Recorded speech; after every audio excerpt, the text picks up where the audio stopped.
28 সূরা কাসাস, রুকু 9, আয়াত 88, মক্কি। দয়াময় মেহেরবান আল্লাহর নামে। তা, সিন, মিম। এগুলো সুস্পষ্ট কিতাবের আয়াত। বিশ্বাসীদের কল্যাণের জন্যে তোমার কাছে আমি মূসা ও ফেরাউনের ঘটনা যথাযথভাবে বয়ান করছি। ফেরাউন অহংকারী ও ক্ষমতাদর্পী হয়ে সীমালঙ্ঘন করেছিল। দেশের অধিবাসীদের বিভিন্ন শ্রেণীতে বিভক্ত করে একটি সম্প্রদায়ের উপর সে নির্মম নিপীড়ন চালাচ্ছিল। সে তাদের পুত্র সন্তানদের হত্যা করত আর কন্যা সন্তানকে ভবিষ্যতে দাসী করার জন্য বাঁচিয়ে রাখত। সে ছিল চরম অত্যাচারী। কিন্তু আমি অনুগ্রহ করে এই নিপীড়িতদেরই দেশের উত্তরাধিকারী এবং বিশ্বাসের ক্ষেত্রে অগ্রপথিক বানাতে চাচ্ছিলাম। ফেরাউন, হামান ও তার নিষ্ঠুর বাহিনী এই নিপীড়িত জনগোষ্ঠী থেকে যা আশঙ্কা করছিল, আমি চাচ্ছিলাম তাকেই বাস্তব রূপ দিতে।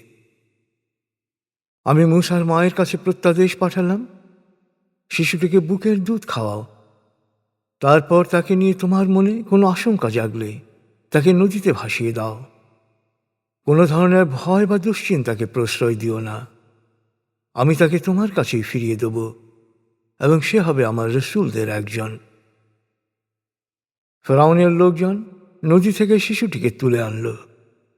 ওরা বুঝতেও পারল না যে এই হবে ওদের শত্রু ও দুঃখের কারণ। অবশ্যই ফেরাউন, হামান ও ওদের বাহিনী ছিল ঘোরতর পাপী। ফেরাউনের স্ত্রী শিশুটিকে দেখেই বলল, এ শিশু তো তোমার ও আমার চোখ জুড়াচ্ছে।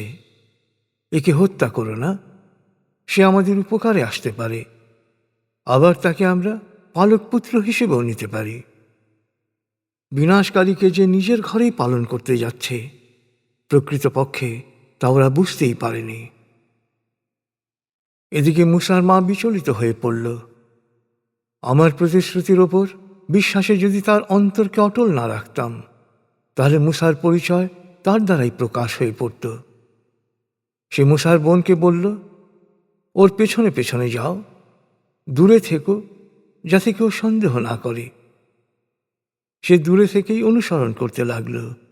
কেউ টের পেল না। মূসা কোনো ধাত্রীর দুধ যাতে না খায়, সেজন্য আমি আগে থেকেই ব্যবস্থা গ্রহণ করেছিলাম। ফলে মূসা দুধ খাচ্ছিল না। এ সময় মূসার বোন সেখানে হাজির হয়ে বলল, তোমাদেরকে কি আমি এমন এক পরিবারের সন্ধান দেব যারা ওকে তোমাদের হয়ে লালন পালন করবে, ওর যত্ন নেবে? এভাবে আমি মূসাকে তার মায়ের কোলে ফিরিয়ে দিলাম, যাতে তার চোখ জুড়ায়, অস্থিরতা দূর হয়ে যায় আর বুঝতে পারে যে আল্লাহর প্রতিশ্রুতি সত্য, যদি অধিকাংশ মানুষই তা বোঝে না। মূসা যৌবনে পদার্পণ করার পর আমি তাকে জ্ঞান ও প্রজ্ঞা দান করলাম। এভাবেই আমি সৎকর্মশীলদের পুরস্কৃত করে থাকি। একদিন লোকজন যখন অলস সময় কাটাচ্ছিল, তখন সে শহরে প্রবেশ করল। সে দেখল দুজন লোক মারামারি করছে, একজন তার দলের, অন্যজন বিপক্ষ দলের। দলীয় লোকটি প্রতিপক্ষের বিরুদ্ধে মূসার সাহায্য চাইল। মূসা এক ঘুষি মারল এবং প্রতিপক্ষের লোকটি মারা গেল।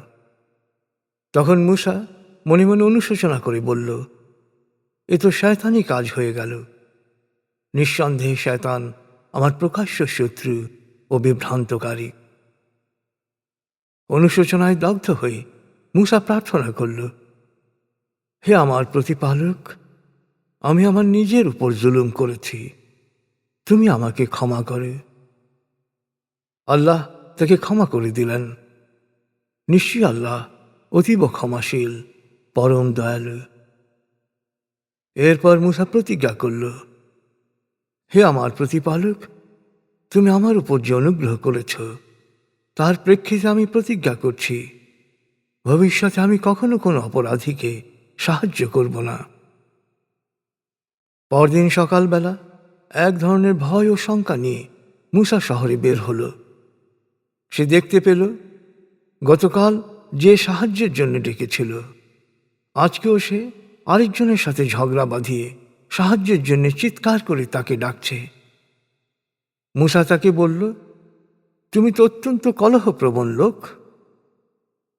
কিন্তু মূসা যখন আবেগবশত উভয়েরই সাধারণ শত্রুকে মারতে উদ্ধত হল, তখন লোকটি চিৎকার করে উঠল, হে মূসা, গতকাল তুমি যেভাবে একজনকে খুন করেছ, সেভাবে কি আমাকেও খুন করতে চাও?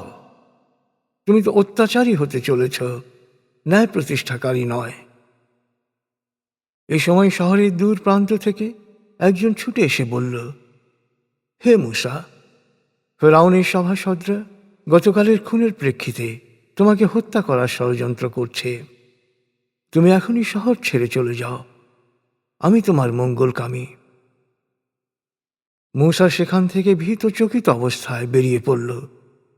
কামন বাক্যে প্রার্থনা করল, হে আমার প্রতিপালক, জালেমদের হাত থেকে তুমি আমাকে রক্ষা করো। মিশর ত্যাগ করে মদিয়ান যাত্রা করার সময় মূসা বলল, নিশ্চয়ই আল্লাহ আমাকে সরল পথে পরিচালিত করবেন। মদিয়ানের এক পানির কূপের কাছে পৌঁছার পর মূসা দেখল একদল লোক গবাদি পশুকে পানি পান করাচ্ছে, আর একটু দূরে দুই বালিকা তাদের গবাদি পশুগুলোকে সামাল দিতে ব্যস্ত হয়ে উঠেছে। সে বালিকাদের জিজ্ঞেস করল, তোমাদের কি সমস্যা? ওরা বলল, রাখালেরা ওদের পশুর পাল সরিয়ে নিয়ে না যাওয়া পর্যন্ত আমরা আমাদের পশুগুলোকে পানি খাওয়াতে পারি না। আমাদের বাবা অতি বৃদ্ধ। মূসা ওদের পশুগুলোকে পানি খাইয়ে এক গাছের ছায়ায় আশ্রয় নিয়ে বলল, হে আমার প্রতিপালক, যে অনুগ্রহই তুমি আমাকে করো না কেন, তাই আমার বিশেষ প্রয়োজন। কিছুক্ষণ পর বালিকাদ্বয়ের একজন লজ্জায় জড়সড় হয়ে তার কাছে এসে বলল, আব্বা আপনাকে ডাকছেন। আপনি যে আমাদের পশুগুলোকে পানি খাইয়েছেন, এই জন্যে তিনি আপনাকে পুরস্কার দেবেন। মূসা বৃদ্ধের কাছে গিয়ে তার সকল ঘটনা বলল। সব শুনে সে বলল, ভয় করো না, তুমি জালেমদের হাত থেকে বেঁচে গেছ। বালিকাদ্বয়ের একজন বলল, আব্বা, তাকে কাজে নিযুক্ত করুন। সবচেয়ে ভালো কর্মচারী সেই হবে যে শক্তিমান ও বিশ্বস্ত।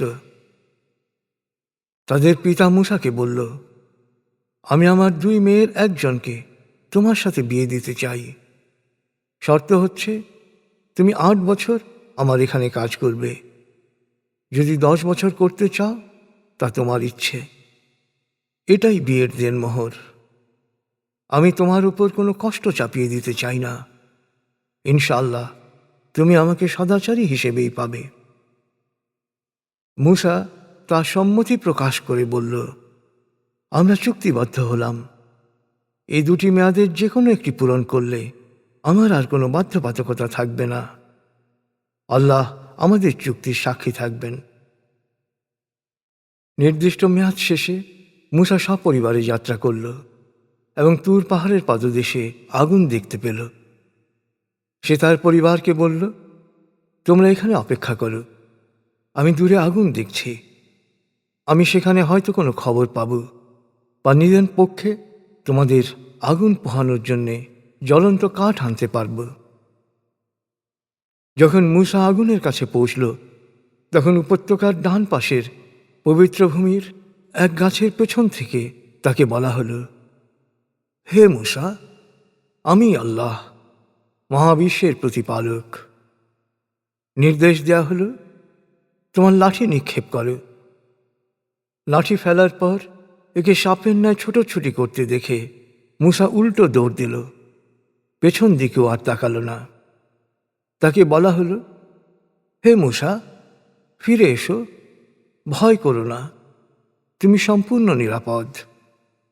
এবার বগলে তোমার হাত রাখো, সেটা সাদা পরিষ্কার উজ্জ্বল হয়ে বেরিয়ে আসবে। এবার তোমার 2 হাত বুকে রাখো, ভয় থেকে মুক্ত হও।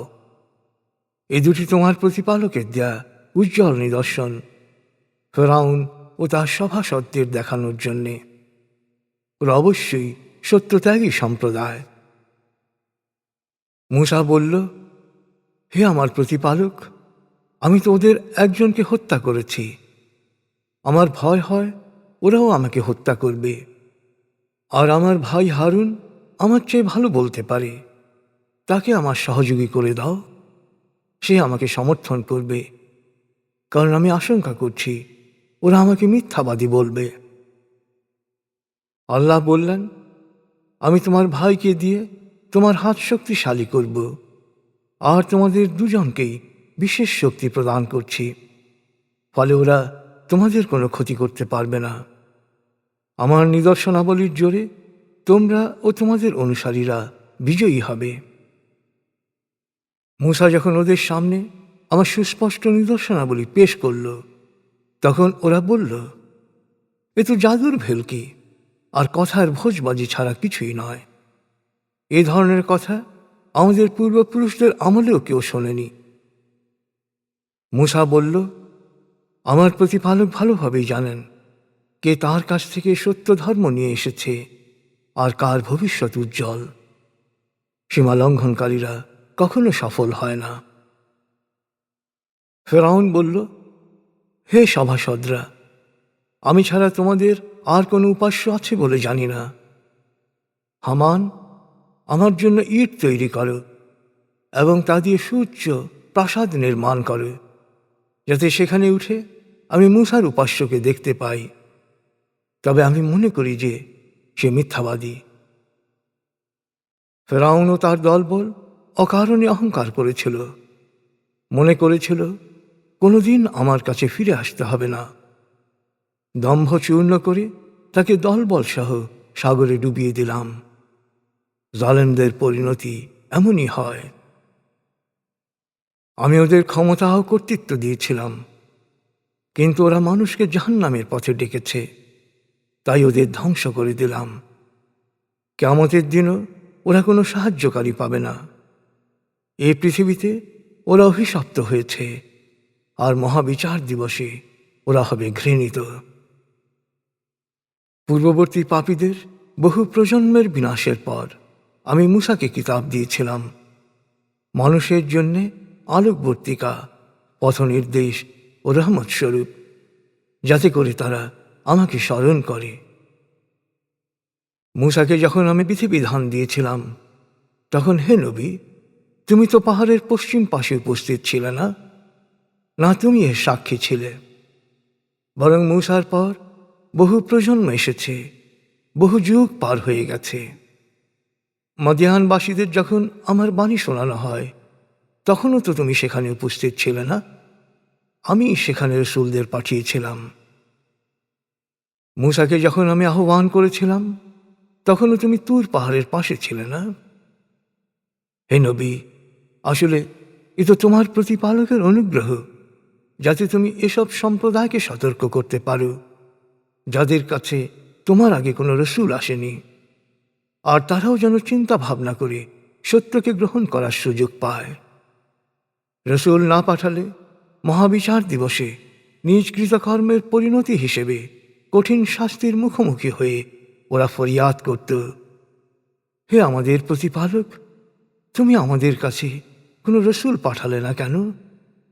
পাঠালে আমরা তোমার বিধিবিধান মেনে চলতাম ও বিশ্বাসীদের অন্তর্ভুক্ত হতাম। কিন্তু আমার কাছ থেকে সত্য আসার পর এখন ওরা বলছে, মূসাকে যেভাবে নিদর্শন দেয়া হয়েছিল, এ রসূলকে সেভাবে দেয়া হলো না কেন? কিন্তু মূসাকে যাহা কিছু দেয়া হয়েছিল তা মানতে কি ওরা অস্বীকার করেনি? ওরা বলেছিল, দুটোই জাদু, দু ধরনের, একটা আরেকটার পরিপূরক। আর বলেছিল, আমরা কোনোটাই বিশ্বাস করি না। হে নবী, ওদের বলো, তোমরা সত্যবাদী হলে আল্লাহর কাছ থেকে এমন কিতাব আনো যা পথপ্রদর্শক হিসেবে এই দুয়ের অর্থাৎ তাওরাত ও কোরআনের চেয়ে উত্তম। আমি অবশ্যই সে কিতাব মেনে চলব। এরপরও যদি ওরা তোমার আহ্বানে সাড়া না দেয়, তাহলে জানবে ওরা শুধু ওদের প্রবৃত্তিরই অনুসরণ করছে। আল্লাহর পথনির্দেশ অমান্য করে যে নিজের প্রবৃত্তির অনুসরণ করে তার চেয়ে বিভ্রান্ত আর কি হতে পারে? আল্লাহ জালেমদের পথ প্রদর্শন করেন না। অবশ্যই এখন আমি এই কোরআনকে মানুষের জন্য ধাপে ধাপে নাজিল করেছি, যাতে তারা এ থেকে শিক্ষা নিতে শেখে। আমি তো পূর্বে যাদের কিতাব দিয়েছিলাম তাদের মধ্যে যারা সুবিবেচক, তারাও যাতে এর প্রতি বিশ্বাস স্থাপন করতে পারে। বাস্তবে কি, যখন তাদেরকে কোরআনের বাণী শোনানো হয় তখন তারা বলে, আমরা বিশ্বাস করলাম, এ তো আমাদের প্রতিপালকের কাছ থেকে নাজিল হয়েছে, আর আমরা তো আগে থেকেই আল্লাহতে সমর্পিত ছিলাম। এদের দুবার পুরস্কৃত করা হবে। প্রথমত প্রতিকূলতার মুখে ধৈর্য ধারণ করার জন্যে, দ্বিতীয়ত ভালো কাজ দ্বারা মন্দ কাজের মোকাবেলা করা, এবং আমি যে জীবন উপকরণ দিয়েছি তা থেকে দান করার জন্যে। আর যখন তারা কোনো ফালতু কথা শোনে তখন তারা সেখান থেকে দূরে সরে যায়, খুব শান্তভাবে বলে, আমাদের কাজের ফল আমরা পাব, তোমাদের কাজের ফল তোমরা পাবে, তোমাদের প্রতি সালাম। আমরা বোকার মতো বিতর্কে জড়াতে চাই না। হে নবী, তুমি চাইলেই কাউকে সৎ পথে আনতে পারবে না, তবে যে ইচ্ছা করে আল্লাহ তাকে সৎ পথে আনেন, আর তিনি ভালো করেই জানেন কারা সৎ পথ অনুসরণ করতে চায়। এখন অনেকে বলে, আমরা যদি তোমার সৎ পথ অনুসরণ করি তাহলে তো আমাদের বাসভূমি থেকে উৎখাত হয়ে যাব, অথচ আমি কি তাদের এক নিরাপদ এলাকা প্রদান করিনি, যেখানে আমার ইচ্ছায় ফলমূল সহ সকল জীবন উপকরণ চলে আসে? অথচ ওদের অধিকাংশই এ সত্য জানে না। একদা ধন সম্পত্তিতে গর্বিত, ভোগ বিলাসে মত্ত কত জনপদকেই না আমি ধ্বংস করে দিয়েছি। পরে ওদের বাড়িঘরে বসবাস করার সুযোগ খুব কম মানুষই পেয়েছে। এত বিরান হয়ে গেছে তা। পার্থিব সব কিছুই শেষ হয়ে যাবে, থাকব শুধু আমি। হে নবী, তোমার প্রতিপালক রসুল না পাঠিয়ে কোনো জনপদকেই ধ্বংস করেননি। তিনি আগে সত্য মিথ্যার পার্থক্যকারী বাণী সহ রসুল পাঠিয়েছেন। তারপরও যখন এর অধিবাসীরা সত্য পথে না এসে দুরাচার অব্যাহত রেখেছে, তখন তিনি তাদের বিনাশ করেছেন। হে মানুষ, মনে রেখো, তোমাদের এখন যা কিছু দেয়া হয়েছে তা পার্থিব জীবন উপভোগের উপকরণ ও মায়া, যা আল্লাহ এখনো তোমাদের জন্যে নিজের কাছে রেখেছেন, তারও ভালো ও স্থায়ী। এরপরও কি তোমরা তোমাদের বিচার বুদ্ধি প্রয়োগ করবে না? হে মানুষ, ভাবো, যাকে আমি উত্তম পুরস্কারের প্রতিশ্রুতি দিয়েছি তার প্রাপ্তি কি কখনো সেই ব্যক্তির সাথে তুলনীয় হতে পারে, যাকে পার্থিব ভোগ সম্ভারের কিছু উপকরণ দেওয়া হয়েছিল, আর মহাবিচার দিবসে যাকে অপরাধী হিসেবে হাজির করা হবে?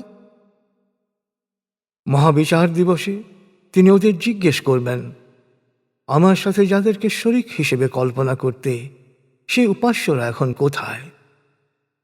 যাদের বিরুদ্ধে অভিযোগ প্রমাণিত হবে তারা বলবে, হে আমাদের প্রতিপালক, এদেরকে আমরা পথভ্রষ্ট করেছিলাম, কিন্তু কোনো হীন অভিপ্রায় নিয়ে করিনি।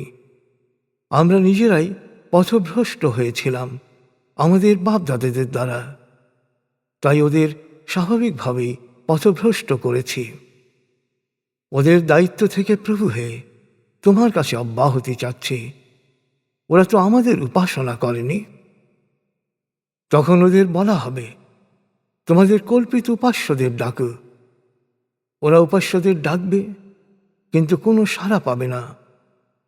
তখন ওরা ওদের জন্য অপেক্ষমান যন্ত্রণাদায়ক শাস্তি দেখতে পাবে।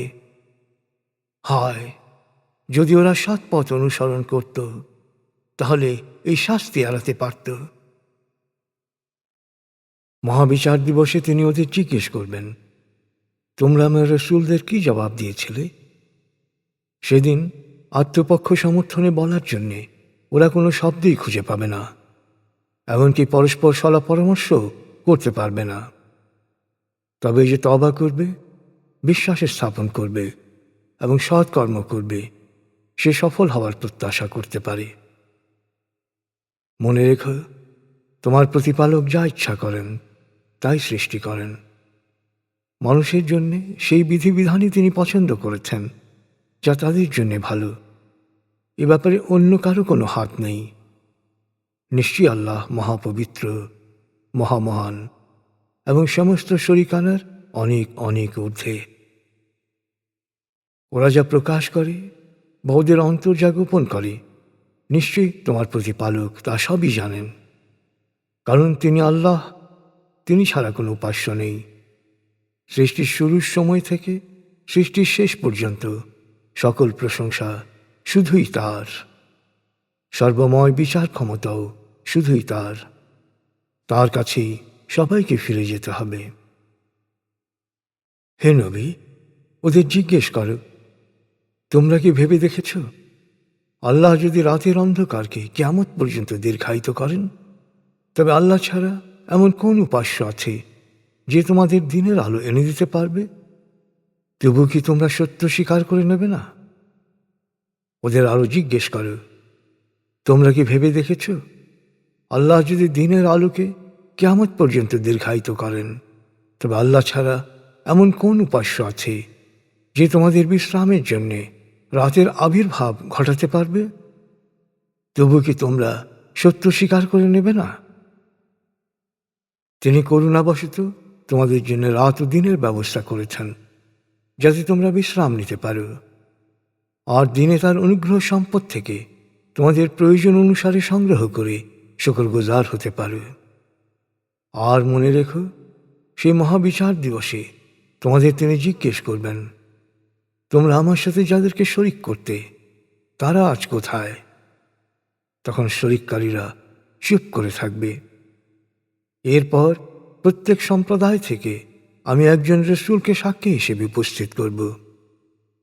দুনিয়ায় এ দুরাচারীদের যারা বলেছিল, তোমরা যা দাবি করছ তার সপক্ষে প্রমাণ উপস্থিত করে, তখন এই পাপীরা বুঝতে পারবে আল্লাহ চূড়ান্ত সত্য, তিনি একমাত্র উপাস্য, আর তাদের কল্পিত উপাস্যরা সব উধাও হয়ে গেছে।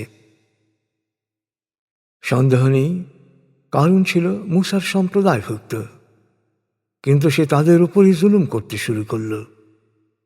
আসলে আমি তাকে এত বেশি ধন সম্পত্তি দিয়েছিলাম যে একদল লোকের পক্ষেও সিন্ধুকের চাবিগুলো বহন করা কষ্টসাধ্য ছিল। স্মরণ করো, তার সম্প্রদায় তাকে বলেছিল, অহংকার করো না, আল্লাহ অহংকারীদের পছন্দ করেন না। আল্লাহ তোমাকে যা দিয়েছেন তা দিয়ে আখিরাতের কল্যাণ অনুসন্ধান করো। অবশ্য পার্থিব বৈধ ভোগ সম্ভোগ থেকে নিজেকে আলাদা রাখার প্রয়োজন নেই। আল্লাহ যেমন তোমাকে অনুগ্রহ করেছেন, তেমনি তুমিও মানুষের প্রতি সদয় হও। আর জমিনে ফাসাদ সৃষ্টি করো না, আল্লাহ ফাসাদ সৃষ্টিকারীদের অপছন্দ করেন। কারণ জবাবে বলল, এই ধন সম্পত্তি তো আমি আমার নিজস্ব জ্ঞান বলে অর্জন করেছি। আল্লাহ বলেন, সে কি জানে না যে তার চেয়েও ধনশালী ও শক্তিশালী বহু প্রজন্মকে আল্লাহ ইতপূর্বে ধ্বংস করে দিয়েছেন? আসলে দুরাচারীরা অহংকারে এত ডুবে থাকে যে তারা মনে করে তাদের অপরাধ সম্পর্কে কখনো জবাবদিহি করতে হবে না। কারণ তার সম্প্রদায়ের সামনে সব সময় শান শওকতের প্রদর্শনীতে মত্ত থাকত। পার্থিব ভোগ বিলাস আকাঙ্ক্ষীরা তাকে দেখলেই বলতো, আহা, কারুনকে যা দেয়া হয়েছে আমাদেরও যদি তা দেয়া হতো, আসলে সে কত ভাগ্যবান। কিন্তু সত্যিকার জ্ঞানীরা তখন ওদের বলল, হায়, তোমাদের বক্তব্যের জন্য দুঃখ হয়। আসলে যারা বিশ্বাস করে এবং সৎকর্ম করে তাদের জন্য আল্লাহর পুরস্কারই উত্তম। সকল প্রতিকূলতার মুখে সবরকারী ছাড়া কেউ এ পুরস্কার পাবে না। শেষ পর্যন্ত আমি কারুনকে তার প্রাসাদ সহ ভূগর্ভে বিলীন করে দিলাম। সে না নিজেকে রক্ষা করতে পেরেছে, না কোনো দল আল্লাহর শাস্তির বিরুদ্ধে তাকে সাহায্য করতে পেরেছে। ঘটনার আগের দিন পর্যন্ত যারা তার মতো হওয়ার জন্য লালায়িত ছিল, তারা তখন দুঃখ ভারাক্রান্ত হৃদয়ে বলল, হায়, আমরা ভুলে গিয়েছিলাম যে আল্লাহ তার বান্দাদের মধ্যে যাকে ইচ্ছা তার জীবনোপকরণ বাড়ান, যাকে ইচ্ছা তার জীবনোপকরণ হ্রাস করেন। আমাদের প্রতি সদয় না হলে আল্লাহ আমাদেরকেও মাটিতে বিলীন করে দিতেন। আমরা সচক্ষেই দেখলাম সত্য অস্বীকারীরা কখনো সফল হয় না। আখিরাতে শান্তির প্রাসাদ তো তাদের জন্য নির্দিষ্ট যারা পৃথিবীতে উদ্ধত হয় না, জমিনে ফাসাদ সৃষ্টি করে না। চূড়ান্ত কল্যাণ তো শুধু আল্লাহ সচেতনদের জন্যে। মহাবিচার দিবসে সৎকর্ম নিয়ে যে উপস্থিত হবে, সে তার কর্মের চেয়েও উত্তম প্রতিফল লাভ করবে। আর যে মন্দ কাজ নিয়ে উপস্থিত হবে, সে কাজ অনুপাতে শাস্তি পাবে। হে নবী, কোরআনের বিধান অনুসরণ যিনি তোমার উপর ফরজ করেছেন, তিনি অবশ্যই তোমাকে চূড়ান্ত গন্তব্যে ফিরিয়ে আনবেন।